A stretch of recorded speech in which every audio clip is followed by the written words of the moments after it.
Hello everyone, this is Vedant, your narrator, and I welcome you to Sport It Down. This is the first part of team analysis for Vivo IPL 2021. In this video, we'll cover teams such as Rajasthan Royals, Kolkata Knight Riders, Delhi Capitals, and Sunrisers Hyderabad. We'll talk about their squad, the pitches they'll be playing on, what role it will offer, and the highs and lows of the teams. Small things to note before we proceed that all team logos have the copyright of the respective franchises, the BCCI, IPL, and respective boards. Also, this video is for educational purpose only and the analysis is unbiased.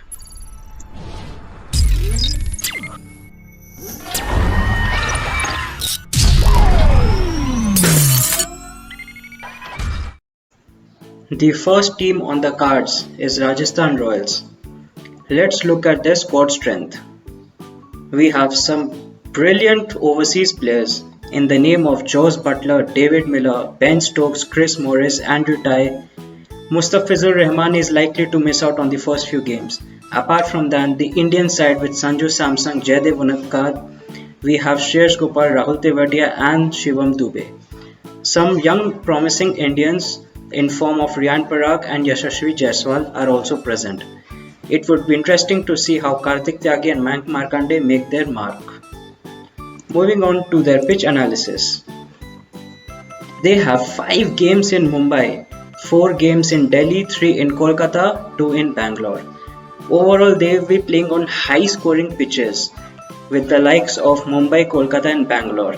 The pitches are evenly balanced, but let us notice they have some end stages in Bangalore, but the ground dimensions are small, which would likely favor to these batsmen. Moving on to the highs and lows of this team. They have a strong middle batting order with the likes of Chris Morris, Ben Stokes, Shivam Dube. In case Jos Buttler steps down in the middle order, it would give them a big hold who can carry his bat throughout the innings. Apart from that, there is a good opportunity for the young players in form of Yashasvi Jaiswal, Riyan Parag, Mayank Markande, and we know how impressive Kartik Tyagi was in the previous season. There are a few lows as well in this team. Archer won't be available for the entire season, who used to give us those early wickets and death bowling was a bonus. Apart from that, if they use Jos Buttler, Ben Stokes and Sanju Samson in the top 3, it would slightly weaken the middle order, and then as we saw in previous games, it would become a big concern for these teams. Apart from that, I would really mention the form of Yashasvi Jaiswal and Riyan Parag. If Yashasvi Jaiswal could provide us that good contest in the middle, it would be very beneficial. He is a good top order batsman. It's interesting to see how he will come up in this season. The next team on the cards is Kolkata Knight Riders. Just look at the batting side. Dinesh Karthik, Nitish Rana, Shubman Gill, Rahul Tripathi, the Caribbean superpower, Andre Russell, Sunil Narine, Captain Eoin Morgan, we have Ben Cutting to this side, Shakib Al Hasan returns, Harbhajan Singh the veteran comes into KKR side, the power-packed pacers Pat Cummins and Lockie Ferguson, joined with Prasidh Krishna who has a good international debut this season. Also, it would be interesting to see how Shivam Mabi comes up after his injuries and how Pawan Negi provides his expertise to this KKR side. Moving on to the pitch analysis. They have 5 games in Bangalore, 4 in Ahmedabad, 3 in Chennai and 2 in Mumbai. To be honest, they have some evenly spaced venues, but the advantage they'll get is fresh pitches. They have 80% matches on these initial stages of every venue, where the pitches are fresh and can provide the good bounce for the pace battery. Let's look at the highs and lows of KKR. As we mentioned, they have a very strong balanced batting lineup with DK and Eoin Morgan can play anywhere, number 3, number 4, number 5. Rahul Tripathi and Sunil Narine both can be played as an opener as well as lower middle order. Coming on to the Caribbean combo, Russell and Narine. As usual, KKR's dependence boiled down on these two.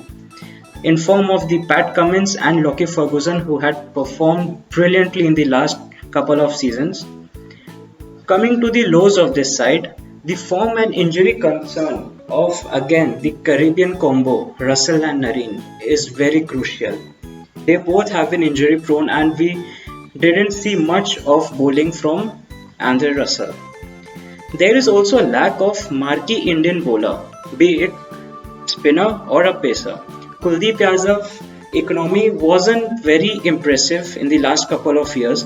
Prasidh Krishna had a good international season, but it would be interesting to see how he learns from Pat Cummins and can be a promising player for Kolkata Knight Riders this season. Coming on to the most promising side of IPL 2021, Delhi Capitals. They have a core marquee Indian players, Shikhar Dhawan, Ajinkya Rahane, Rishabh Pant, the new captain, Prithvi Shaw. We have Steve Smith, Sam Billings, the bowlers providing with Umesh Yadav, Ishant Sharma, Ashwin, Amit Mishra. All-rounders Akshar Patel. We have Marcus Stoinis and Chris Wokes. And the pace battery, Kagiso Rabada, Andrik Nokia. The teams look really solid and is very promising. The South African spearheads have provided so much wickets in the power play and are a good prospect for the death bowling. Coming on to the pitch analysis, a big advantage for Delhi Capitals. They have 5 games in Kolkata, 4 in Ahmedabad, 3 in Mumbai, 2 in Chennai. Overall, they will be playing 70% matches on flat and fast track, which would favor Kagiso Rabada, Umesh Yadav, Ishant Sharma and Andrik Nokia. These are ideal conditions for pacer and bowling first is an ideal choice for Delhi Capitals. Probably a team with too many highs and very less lows. Let's move on to the team analysis. They have a huge balanced side as we mentioned with Indian marquee players in form of Shikhar Dhawan, Prithvi Shaw, Rishabh Pant who are in top form of their life. We have seen their international side and Prithvi Shaw had a good domestic run. The fast bowler advantage with Kagiso Rabada and Andrik Nokia who have been very impressive in the past couple of seasons. They have given us some good early wickets. They have strike whenever captain needed them to and they have good bowling option. The lows can be a form of Marcus Stoinis. He was impressive as number 3 and also middle order, but it's very crucial to see how he goes and if he could get Delhi Capitals their maiden IPL title. Also, it's tough to see how Shreyas has been ruled out of the whole IPL. In that case, an extra batsman might need to fit in where Steve Smith comes into play, and it's a good tough selection for Ricky Ponting to select his top 4 foreign players. The final team for part 1, Sunrisers Hyderabad. They have as usual retained their core squad with David Warner, Johnny Bairstow, Kane Williamson, Mohammad Nabi, Rashid Khan. The overseas players are just remarkable with Manish Pandey, Wriddhiman Shah, Priyam Garg, Bhuvneshwar Kumar, core Indian bowling, core all-rounders. They have Kedar Jadhav who have come join their side in the form of a good stable middle order batsman.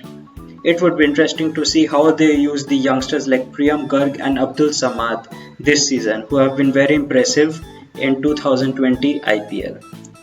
As we say, fortune favors the brave. So is the pitch analysis of SRH.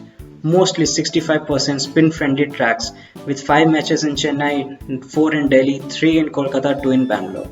These conditions are suitable for SRH spinners and the duo of Rashid Khan, Mohammad Nabi. Whereas the death bowling with cutters and knuckleball of Bhuvneshwar Kumar, Sandeep Sharma or even our Jason Holder can provide a good bounce to this side. It would be interesting to see how they go ahead with their chase on these pitches. As we say, this team is the silent duo. This is the team analysis of SRH. Let's look at the highs of this team. As we said, the core team is present with good balance. The star foreign players are retained, the core Indian players are already there with some good bowling options in form of Rashid Khan, Jason Holder, Bhuvneshwar Kumar and yes, T. Natarajan, the left arm pacer.